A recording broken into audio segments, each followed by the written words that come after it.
Bonjour à tous et à toutes. Le sujet d'aujourd'hui est sur des armes que vous pouvez avoir mais non déclarées. Ça peut être par succession, ça peut, par différents moyens. Donc vous avez une arme, elle n'est pas déclarée, donc techniquement vous pouvez pas l'avoir chez vous. Donc à ce moment-là, quoi faire? Ben en fait, il n'y a pas beaucoup de choix. Soit vous faites comme j'ai expliqué dans la vidéo.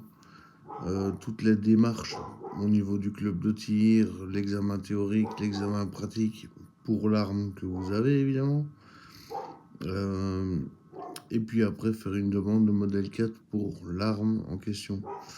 Mais c'est uniquement avec l'autorisation de la police déjà.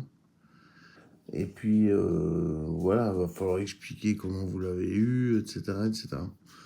Ou sinon, il y a une autre possibilité, c'est de prendre l'arme en la mettant bien dans le coffre, évidemment, et d'aller à la police et de faire de leur donner, tout simplement. Donc ils vont vous signer en document comme quoi vous avez rentré telle arme. Mais c'est les deux solutions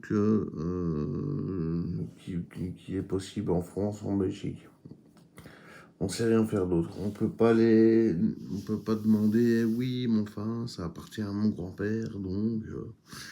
Non, la police, là, actuellement, la Belgique ne veut plus que nous soyons armés. Ça, c'est sûr. Même si, évidemment, les gens qui font comme moi du tir récréatif, c'est justement récréatif. C'est parce qu'on s'amuse. On n'est pas en train de préparer quoi que ce soit. Faut pas commencer à tout mélanger. Mais donc ça peut arriver d'avoir une arme chez soi et qui soit pas déclarée et qui devrait être déclarée. À savoir que évidemment si vous aviez un vieux mousquet qui date d'il y a 250 ans, ça vous pouvez le laisser chez vous, bon tranquille.